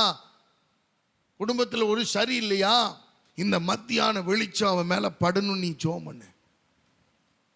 உன் பிள்ளை சொன்ன பேச்சை கேட்காம இருக்குதா, அடங்க மாட்டேங்குதா, கீழ்ப்படியாம இருக்கா, ஒழுங்கா படிக்க மாட்டேங்குதா, சொன்ன வேலையை செய்யலையா, முரண்டு பிடிக்குதா, வேத வசனத்தை ஒழுங்கா படிக்க மாட்டேங்குதா, சினிமா காரியங்களுக்கு முக்கியத்துவம் கொடுக்குதா, உலக பாடல்களுக்கு முக்கியத்துவம் கொடுக்குதா, இந்த மத்தியான வெளிச்சம் பிள்ளை மேல படணும். நீ தேவ சமூகத்தில் விழுந்து மன்றாடு. இந்த மத்தியான வெளிச்சம் மேல பிரகாசிச்சிருச்சுன்னா உங்க பேட் கேரக்டர் எல்லாம் குட் கேரக்டரா மாறிடும். எனக்கு அருமையானவர்கள், எப்பேற்பட்ட முரட்டாட்டம் உள்ள மனுஷனா இருந்தாலும், இந்த சவுலை விடையா, சவுல் கொடூரமானவனாக இருந்தான், சபைகளை துன்பப்படுத்தி கொண்டிருந்தான், சபைகளை அவஸ்தைக்குள்ளாக்கினான். அவனையே கர்த்தர் இந்த பேரொளியை கொண்டு மத்தியான வேளையிலே மாற்ற முடியுமானால் உங்களை என்னையும் நம்ம குடும்பத்தில் உள்ளவங்களையும் மாற்ற அவர் வல்லமை உள்ள தேவன். அன்பானவர்களே, மூன்றாவது இறுதியாக சங்கீதம் 37:6 வாசியுங்கள். சங்கீதம் 37:6 இதை சொல்லி நான் நிறைவு செய்கிறேன். சங்கீதம் 37:6. உன் நீதியை வெளிச்சத்தை போலவும், உன் நீதியை வெளிச்சத்தை போலவும், உன் நியாயத்தை பட்ட பகலை போலவும் விளங்க பண்ணுவார். பட்ட பகலை போலவும் விளங்க பண்ணுவார். அல்லேலூயா. முதல்ல ஆண்டவர் விடியற்கால வெளிச்சத்தை போல. இரண்டாவது சொன்னார், என்ன வெளிச்சம்? எதை போல வெளிச்சமா? மத்தியானத்தை போல ஒரு பேரொளி. மூன்றாவது சொல்லுகிறார், உன்னுடைய நீதியை வெளிச்சத்தை போலவும் உன் நியாயத்தை பட்ட பகலை போலவும் விளங்க பண்ணுவார். அன்பானவர்களே, தேவன் சொல்லுகிற இந்த மூணாவது வெளிச்சத்தை கொஞ்சம் உகுற்று கவனிக்க நான் வாஞ்சிக்கிறேன். நிறைய நேரங்களில் நமக்கு நீதி கிடைப்பதில்லை. நம்ம பக்கம் நியாயம் இருக்கு, நம்ம பக்கம் எல்லாம் சரியா இருக்கு, நாம சொல்றதும் சரி, ஆனா கேட்க ஆள் இல்லை. நம்முடைய நியாயத்தை புரட்ட, சாட்சிகளை புரட்ட, ஏமாற்று காரியங்களை செய்ய, துரோகம் பண்ண, அநியாயம் பண்ண ஏராளமான பேர் இருக்கிறார்கள். ஆனா கர்த்தர் நம்ம பக்கம் இருக்கும்போது அவர் சொல்ற வார்த்தை என்ன தெரியுமா? உன்னுடைய நீதியை வெளிச்சத்தை போலவும் உன் நியாயத்தை பட்ட பகலை போலவும் விளங்க பண்ணுவார். அது என்ன பட்ட பகல்? யாராவது சொல்லுங்க பார்க்கலாம். அது விடியற்காலம்னா தெரிஞ்சிருச்சு, மத்தியானம்னா தெரிஞ்சிருச்சு, பட்ட பகல்னா ஏதோ சத்தம் கேட்டுச்சு. என்னவா? பட்ட பகலை போல. ஹலோ, ஒரு நாள் பூரா வெளிச்சம் வேற. சூப்பர். நீங்க மௌனமா இருக்கிறத பார்த்தா இருள் இருக்கிற மாதிரி இருக்கு. நல்ல கவனிங்க. 12 மணி நேரம் என்பது, அதாவது இந்த மத்தியானம் என்பது பர்ஃபெக்டான ஒரு டைம் கிடையாது. ஏன் தெரியுங்களா? கரெக்டா உச்சிக்கு வரும் பாருங்க ஒரு நேரம். ஒரு இடத்துல இருந்து ஆரம்பிக்கும், சூரியன் உதிக்குது கிழக்குல இருந்து, அது மேல வருது. இப்ப கரெக்டா 12 மணிக்கு நம்ம என்ன செய்யுது? அப்படியே வெயில் 11 மணிக்கே உச்சி பயங்கரமா அடிக்குது. இப்ப மத்தியானம் நமக்கு ஆட்டோமேட்டிக்கா ஸ்டார்ட் ஆயிருது. அப்ப முடியும் போது ஒரு 3 மணி வரைக்கும் அப்படி போகுது. இதுதான் மத்தியானம். அப்படித்தானே மத்தியானம். ஆனா பட்ட பகல்னா என்ன தெரியுமா? சரியாக உச்சியில நிக்கிற அந்த 1 மணி. அந்த 1 மணிக்கு நீங்க போய் பாருங்க, சூரியனை என்ன செய்ய முடியாது. சூரியனை என்ன, சூரியன் பக்கத்துல கூட நீங்க பார்க்க முடியாது. மேல இப்படி தலையை தூக்க முடியாது. ஆண்டவர் என்ன இதில் சொல்ல வர விரும்புகிறார்னா, உன்னுடைய நியாயத்தை, உன்னுடைய நீதியை, உன்னுடைய வழக்கை நான் எடுத்துக்கொண்டு உனக்காக நான் வழக்காடி உன்னுடைய நியாயத்தை எல்லா ஜனங்களும் அறியும்படிக்கு, சகல ஜாதிகளும் அறியும்படிக்கு பட்ட பகலை போல நான் விளங்க பண்ணுவேன். அல்லேலூயா. ஒரு உதாரணம் சொல்றேன் பாருங்க. தானியேல எல்லாரும் குற்றம் சாட்டிட்டாங்க. என்ன குற்றம் சாட்டினாங்க? ஏப்பா நீ ஜெபம் பண்ண கூடாது அப்படின்னு நான் சொல்லி இருக்கிறேன், ஜெபம் பண்ண கூடாதுன்னு சொல்லி இருக்கிறேன், நீ எப்படி ஜெபம் பண்ணலாம்? எப்படி ஜெபம் பண்ண கூடாதுன்னு சொல்லி இருக்கிறேன், யாரும் எந்த தெய்வத்தை வணங்க கூடாதுன்னு சொல்லி இருக்கிறேன், சட்டம் போடப்பட்டிருக்குது, இதை மீறி நீ எப்படி ஜெபம் பண்ண? அவர் எதையுமே பொருட்படுத்தல.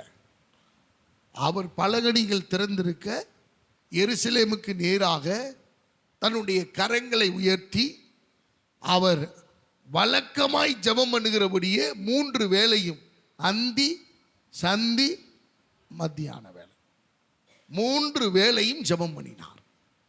3 வேளை ஜெபம் பண்ணினதை கண்டவர்கள் இப்ப என்ன பண்ணாங்க தெரியுமா? எப்பா அவன் தெய்வத்தை கும்பிட்டான், இதுக்கு எதுக்குப்பா போய் சிங்க கவியிலாம் போடுறீங்க அப்படின்னு யாரும் பரிதாபப்படலை. நேர கொண்டு போய் இதுக்காக வழக்காடவும் செய்யல. தானியேல் நான் செய்யறது சரின்னா அவர் வழக்காடல, நேர கொண்டு போய் சிங்கக்கவியில போட்டாங்க. இப்ப ஆண்டவர் என்ன செஞ்சார் தெரியுங்களா? இந்த ஜெபம் பண்ணின ஒரு நபர் எல்லாரும் மத்த யாரும் ஜெபம் பண்ணாம எல்லாரும் அமைதியா இருந்துட்டாங்க. ஆனா தானியேல் மட்டும்தான் ஜெபம் பண்ணார். தானியேல் மட்டும்தான் குற்றம் சாட்டப்பட்டார். தானியேல் மட்டும்தான் சிங்க கவியில போட்டாங்க. இந்த சிங்க கவிக்குள்ள போனவர் என்ன மனநிலையோட போயிருப்பாருன்னு யோசிச்சு பாருங்க. நம்ம கை எலும்பு கிடைக்குதோ, கால் எலும்பு கிடைக்குதோ, எந்த எலும்பு மிச்ச மீதியா சிங்கம் விடுதோ தெரியல. ஆனா நாம ஜோமனி இருக்கிறோம், கர்த்தர் பார்த்துக்குவார். வெளியில இருந்த ராஜா சொல்றாரு, தானியேலே நீ இடைவிடாமல் ஆராதிக்கிற உன் தேவனாகிய கர்த்தர் உன்னை தப்புவிக்க வல்லவராயிருக்கிறார், சந்தோஷமா நீங்க சிங்க கவிக்குள்ள போங்க, சந்தோஷமா சிங்க கவிக்குள்ள போங்க, ஓ நோ ப்ராப்ளம். உனக்குன்னு வச்சிருக்கிறாங்க 3 சிங்கம் உள்ள படுத்து கிடக்கு. வீட்டில் இருக்கிற ஒரு சிங்கத்தவே சமாளிக்க முடியல, 3 சிங்கம் உள்ள படுத்திருக்கு, அது பசியோடு படுத்திருக்கு. இப்போ நேரம் உள்ள போறார்.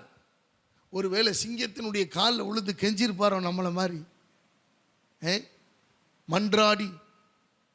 கடந்த நாட்களில் ஒரு வீடியோ பார்த்தீங்க, நீ உங்களுக்கும் வர இனிமேல்.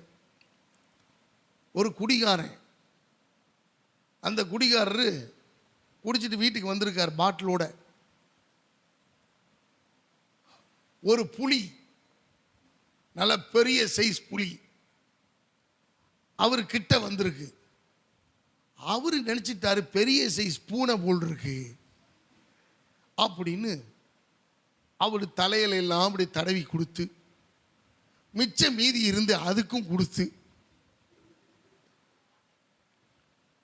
அவர் அந்த சிசிடிவிய தெளிவடைஞ்ச பிறகு பார்த்திருந்தாருன்னு வச்சுக்கோங்க, இனி ஜென்மத்துக்கும் குடிக்க மாட்டான். தடவி கொடுத்து அதை பார்க்கிற நமக்கே சோத்திரம் முடிஞ்சு, இனி அந்த குடும்பத்தில் ஒரு ஆள் இல்லை அப்படின்னு முடிவு பண்ற அளவுக்கு.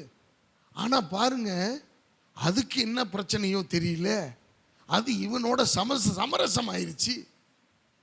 இவன் புளியவே குடி புளி ஆக்கிட்டான். வந்து அவனை நக்கி கொடுத்து அது பாத்திரம் குடிச்சுட்டு அது போயிருச்சு. உன்னை விட்டுட்டு பாவம் அவரே குடும்பத்தில் பிரச்சனையோடு இருப்பார் போல் இருக்கு, அதனால விட்டுட்டு போயிருச்சு. வேறு ஒரு ஏதாவது கலாட்டா பண்ணியிருந்தா, ஆமாம் அந்த பாட்டிலோட கையை தனியாக பிடிச்சி இழுத்துட்டு போயிருக்கும். அன்பான கர்த்தருடைய பிள்ளைகளை சிங்க கெபிக்குள்ள தானியேலை தள்ளிட்டாங்க. இவர் நியாயத்துக்கெல்லாம் போராடல. ஐயோ நான் என் தெய்வத்தை வணங்கினையா, இதுக்கு என்னையா நீ சிங்க கபில போடுறது அப்படின்லாம் வழக்காடல. ஆனா கர்த்தர் வழக்காடினார், கர்த்தர் நீதி செய்தார். இந்த நியாயத்தை அந்த நாடுகள் முதற்கொண்டு இப்ப வரைக்கும் எல்லா நாடுகளிலும் உள்ள கர்த்தருடைய ஜனங்களும் புறஜாதிகளும் அறிந்து கொள்ளும்படிக்கு கர்த்தர் தானியேலுடைய நியாயத்தை பட்ட பகலை போல அவர் விளங்க பண்ணினார். அன்பான கர்த்தருடைய பிள்ளைகளை நல்ல கவனிங்க. சிங்க கெவியிலே போட்டாலும் ஜெபத்தை விட்டுறாத. சிங்கங்களின் வாயை எப்படி கட்டணும்னு கர்த்தருக்கு தெரியும். கர்த்தருக்கு தெரியும், கர்த்தருக்கு தெரியும். தானியேல் போய் கெஞ்சிக்கிட்டா இருந்தார், ஆண்டவரே 3 சிங்கங்கள் இருக்கிறது, 1 கிழட்டு சிங்கம், 2 எங்கா இருக்கு, வாலிப சிங்கமா இருக்கு, வாலிப பருவத்தில் இருக்கு. பிச்சு குதிரையின் ஆண்டவரே, 1 கண்ணை குருடாக்கிருங்க, 1 செகுடாக்கிருங்க, 1 வாயை ஊமி ஆக்கிருங்க அப்படின்லாம் அவர் ஜோம் இல்லை. அவர் என்ன நடந்தாலும் பரவாயில்ல, சோத்திரம். வைராக்கியமாய் பட்ட பகலை போல கர்த்தர் அவனுடைய இப்ப என்ன தெரியுமா, சிங்கத்துக்கு பயப்படுறது போய் தானியேலை பார்க்கிறவன்லாம் பயப்பட ஆரம்பிச்சிட்டான். ஒரு நிலையில சொல்லுவோமா? ஏன்னா சிங்கத்தினுடைய கெபியில போய் உயிரோட வந்த ஒரே மனுஷன் யாரு? இப்ப நினிவே பட்டணத்துல தீர்க்கதரிசி யோனா சொன்னதை எல்லாரும் எப்படி தெரியுமா கேட்டாங்க? சாதாரணமா போய் இப்ப நீங்க போய் கிராமத்தில் சொல்லி ஏதாவது நீங்க சொல்லுங்க, சுவிசேஷம் சொல்லுங்க, 2 பல்ல எடுத்து விட்டுருவாங்க. 2 பல்ல ஆமாம் எடுத்து விட்டுருவாங்க. 2 பல்ல கொடுத்துட்டாங்க பாஸ்டர் கையில், 2 இழுப்பு இழுத்தாங்க, பல்லு விழுந்துருச்சு, அவ்வளோதான். என்ன தெரியுமா, யோனா கீழ்ப்படியாம போய் அவர் மீனின் வயிற்றுக்குள்ள இருந்து 3 நாள் மீன் பிரசவ வேதனைப்பட்டு கஷ்டப்பட்டு அது கரெக்டா நினிவே பட்டணத்தினுடைய கரையில் வந்து அப்படியே கக்கி போட்டுட்டு போயிடுச்சு. இப்போ இந்த மீன் பிடிச்சவங்க மீனவர்கள் எல்லாம் அங்கே இருந்தாங்க பாருங்க, எல்லாம் பார்த்து யாரோ மீன் வாய்க்குள்ள இருந்து நடந்து வர்ற மாதிரி தெரியுது, என்னடா தண்டி மீன்ல வாயிலிருந்து ஒருத்தன் வர்றானே, யாருப்பா அது? ஒரு சாதாரணமா போய் சொல்லி இருந்தா துவைச்சு எடுத்திருப்பாங்க, அங்கேயே காய போட்டு உப்பு கருவாடு போட்டிருப்பாங்க யோனாவை. எண்ணெயெல்லாம் நீங்க போடுறீங்கல்ல அது மாதிரி. ஆனா யோனா இப்ப ஒன்றும் இல்லை, இப்ப நான் ஒரு 2 கொம்பு வச்சுட்டு வந்தேன்னு வச்சுக்கோங்களேன், நாக்க தொங்க போட்டுட்டு நீங்க எல்லாரும் நான் சொல்றதெல்லாம் கேட்பீங்க. இப்ப நான் உங்களில் மாதிரி ஒருத்தன் நான் வர்றேன் பாருங்க, அங்கதான் பிரச்சனை. இப்ப நான் ஹெலிகாப்டர்ல வந்து இறங்கினேன்னு வச்சுக்கோங்க உங்க வீட்டுக்கு, நீங்க ரெகுலரா சர்ச்சுக்கு வருவீங்க, உண்மைதானே? உங்க மனசாட்சியெல்லாம் எனக்கு தெரியும். இத்தனை வருஷமா நான் அதை கூட படிக்கலைன்னா எப்படி உங்களுக்கு நான் போதகராக இருக்க முடியும்?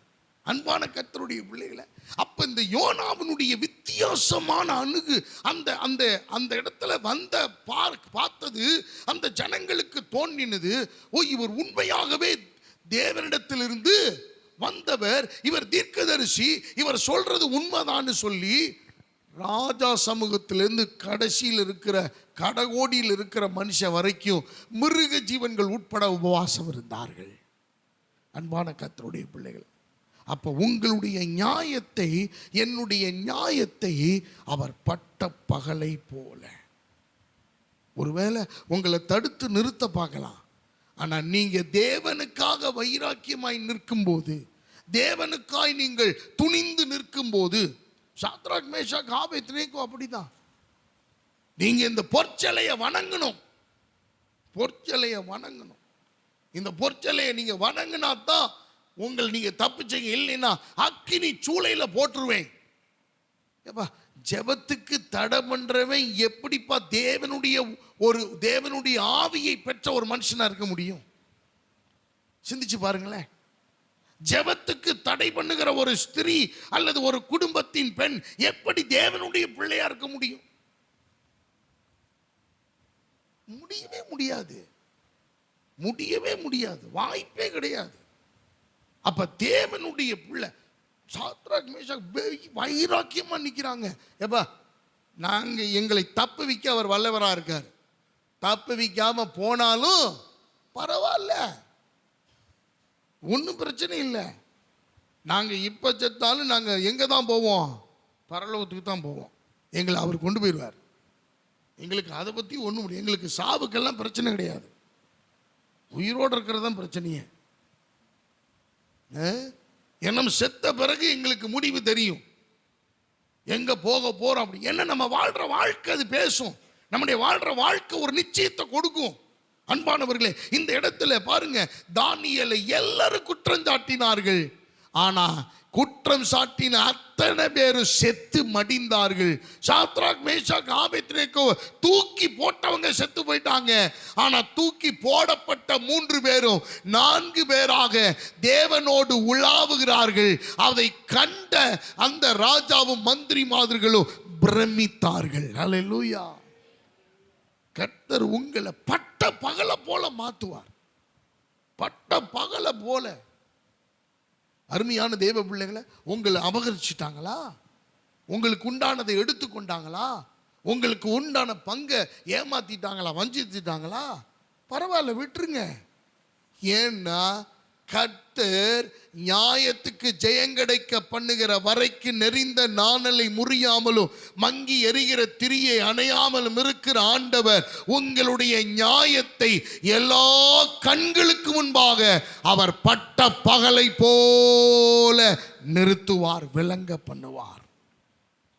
அல்லேலூயா. நகருமையான தேவ பிள்ளைகளை, எல்லாரும் உங்களை ஒரு மாதிரி பார்க்கலாம், ஒரு மாதிரி நினைக்கலாம். ஆனால் உங்களுடைய நியாயத்தை, உங்களுடைய நீதியை அவர்கள் புரட்டின அத்தனையும் அவர் தலைகீழாக புரட்டி போட்டு உங்களுக்கு ஒரு விமோச்சனத்தை அவர் விளங்க பண்ண அவர் வல்லமையுள்ள தேவனாய் இருக்கிறார். 3 காரியங்கள்.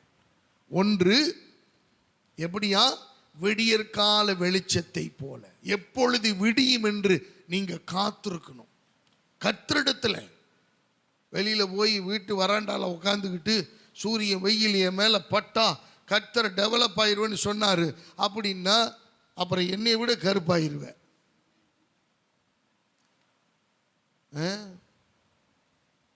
இதெல்லாம் ஆவிக்குரிய அர்த்தங்கள். ஆண்டவர் மத்தியானத்தை போல, மத்தியான வெயில் நம்ம மேலே படணும், அந்த பேரொளி என் மேலே படணும். அந்த பேரொளி பட்டா தான் ஒவ்வொரு மனுஷனுக்குள்ளேயும் நிறைய பேட் கேரக்டர் இருக்கு, இல்லைன்னு சொல்ல முடியுமா? ஆவியில நிறைவார், அங்க போய் அப்படிம்பார், ஊதுவார். இங்க சபையில பார்த்தீங்கன்னா முக்கியமான இடம் பெறுவார், அங்க போய் அப்படி தேய்ச்சி உள்ளுக்குள்ளே வைப்பார். அவருக்கு வச்சாதான் வேலை ஆகும். அப்புறம் வைப்பார், அப்புறம் அவரை கொண்டு போய் எல்லாரும் வைக்க வேண்டியது இருக்கும். அன்பான கர்த்தருடைய பிள்ளைகளை, அப்ப மத்தியானத்தை போல அந்த வெளிச்சம் என் மேல படணும், பேட் கேரக்டர்லாம் மாறணும், என் சுய சாகணும், துளிர் விடும்படி அவர் செய்ய வாஞ்சிக்கிறார். அப்ப நான் மாறணும். 3வதாக பட்ட பகலை போல. இந்த 3 வெளிச்சம் என் வாழ்க்கையில் அவசியம். எனக்கு அருமையானவர்களே, நட்சத்திர வெளிச்சம், மின்னலுடைய வெளிச்சம், சூரியனுடைய வெளிச்சம். அதே போல இந்த சூரிய வெளிச்சத்திலேயே 3 வெளிச்சம். அது விடியற்கால வெளிச்சம், மத்தியான வெளிச்சம், பட்ட பகல். அது பார்த்தீங்கன்னா ஒரு சில ஃபிராக்ஷன் ஆஃப் செகண்ட்ஸ் தான் இருக்கும் அந்த பட்ட பகல். ஆனா உன்னுடைய நியாயத்தை அது விளங்க பண்ணிவிடும், உனக்கு அது நீதி செய்யும். அருமையானவர்களே, பெதஸ்தா குளத்தில் அந்த கலக்கப்படுகிற நேரம்னு ஒன்று இருக்கு. நேரம்னா குறிப்பிட்ட நேரம்லாம் கிடையாது, எப்ப கலக்குவாங்கன்னே தெரியாது. ஆனா எப்ப கலங்கினாலும், யார் முன்னாடி குதிச்சாலும் அவங்களுக்கு எப்பேற்பட்ட வியாதிக்காரனா இருந்தாலும் சுகம் கிடைச்சிடும். அதுதான் அந்த குளத்தினுடைய மகிமை. இப்போ நேற்று வந்தவர் பார்த்தீங்கன்னா 6 மாசமா ஒருத்தர் இருப்பார். நேற்று வந்தவன் ரொம்ப முடியலைங்க, இன்னும் அப்படியே எல்லாம் டயர்டாயிருச்சு அப்படின்னு திடீர்னு குளம் கலக்கப்படுறதை பார்க்குறாரு. அங்கேருந்து தொப்புன்னு குதிச்சிட்டான். இந்த 6 மாசமா இருந்தவர் இன்னொரு 6 மாசம் தங்க வேண்டியது இருக்கும். அப்படித்தான் 38 வருஷமா ஒருத்தர் அவங்களே எல்லாரும் பார்த்து ரிட்டையர்மெண்ட் கொடுக்குற அளவுக்கு. ஆமா, அப்ப இயேசு பார்த்தாரு, எப்ப இவனுக்கு நியாயம் செய்யணும்னா இந்த குளம் இன்னும் 100 வருஷம் கலக்குனாலும் இவனுக்கு என்ன ஆகுது? ஆமா, இப்ப நிறைய பேர் சபைக்கு வர்றாங்க, 100 வருஷம் இல்லை 300 வருஷம் குளம் கலக்குனாலும் இதுக்கு என்ன செய்யாது? அற்புதமே நடக்காது. ஆனா இதுக்குன்னு ஒரு வெளிச்சத்தை கர்த்தர் வச்சிருக்கார். எப்படி இந்த 38 வருஷமா படுத்து கிடந்தவனை இயேசு டைரக்டா போய் சந்திச்சாரோ, அதுபோல பட்ட பகல்ல மத்தியான வேளையில இவங்களை சந்திக்கிறதுக்குன்னு ஒரு பேரொளியை கர்த்தர் என்ன செஞ்சிருக்காரு? பல்லார்னு ஒன்று அரைஞ்ச மாதிரி இருக்கும். பவுலுக்கு கண்ணு தெரியாம போச்சு. உனக்கு என்னெல்லாம் தெரியாம போதோ தெரியல. ஹலோ, எக்ஸ்ரேல கிட்னியை காணாமுங்க. எப்படி தெரியும்? கர்த்தர் பேரொளியை இறக்கிட்டார்ல, பேரொளியை இறக்கிட்டார். அந்த பேரொளி மேல பட்ட உடனே, ஏன்னா பாஸ்டரை வச்சு சொல்ல வச்சாரு, நீ கேட்ட மாதிரி இல்லை. பிரசங்கத்தில் சொல்லி பார்த்தாரு, கேட்ட மாதிரி இல்லை.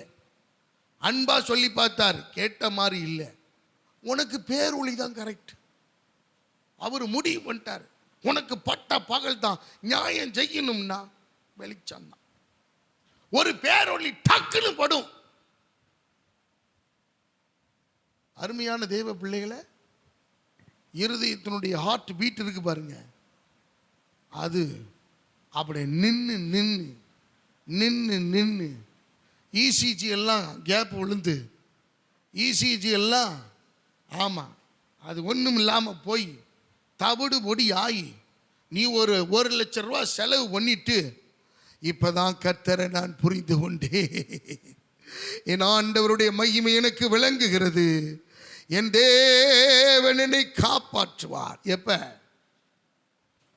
எல்லாம் உயர போட்டு வச்சு மாட்டி வச்சிருக்காங்க, அப்பதான் காப்பாற்றுவார். நான் சொல்றது, நல்லா இருக்கும் போதே வந்துரு வந்துரு.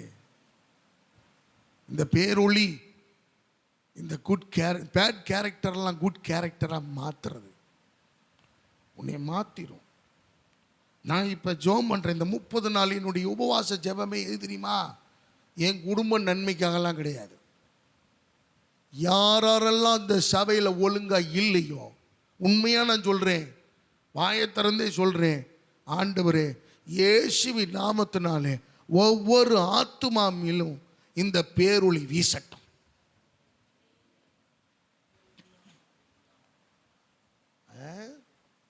ஜபத்தை நீ அலட்சியம் பண்ற, உபவாச ஜபத்தை அலட்சியம் பண்ற, ஐக்கியத்தை அலட்சியம் பண்ற, ஆராதனை அலட்சியம் பண்ற, எப்படி இருக்கும்? நீ உன் சந்ததி ஆசீர்வதிக்கப்படணும்னா இந்த பேரொளியை உன் மேலே வீசித்தான் ஆகணும். அருமையான தெய்வ பிள்ளைகளை, இந்த பேரொளி வீசினா உங்கள் வாழ்க்கை மாறும், உங்கள் குடும்பம் மாறும், உன் பிள்ளைகள் ஆசீர்வதிக்கப்படும், உன் சந்ததி ஆசீர்வதிக்கப்படும், நீங்களும் ஆசீர்வதிக்கப்படுவீர்கள். இந்த 3 வெளிச்சமும் எனக்கு தேவைன்னு சொல்கிறவங்க கைகளை உயர்த்தி அப்படியே கண்களை மூடி நம்ம எல்லாரும் ஜெபம் பண்ணுவோம். Let us pray unto God in this morning. தேவன் நம்மோடு பேசி இருக்கிறார், ஆவியானவர் இடைப்பட்டு இருக்கிறார், கர்த்தருடைய வல்லமை வெளிப்பட்டு இருக்கிறது. ஆமென். கர்த்தர் உங்களுடைய நியாயத்தை அவர் பட்ட பகலை போல. யோசேப்பை வித்து விட்டாங்க, யோசேப்புக்கு நியாயமே கிடைக்கல. போத்திபாருடைய மனைவி அவள் சரசம் பண்ணி, அவள் ஏமாற்றி வஞ்சித்து அவள் குற்றம் சாட்டினாள். யோசேப்பு நியாயத்தை எடுத்து சொல்லுவதற்கு யாரும் இல்லை. ஆனா கர்த்தர் எழும்பினார்.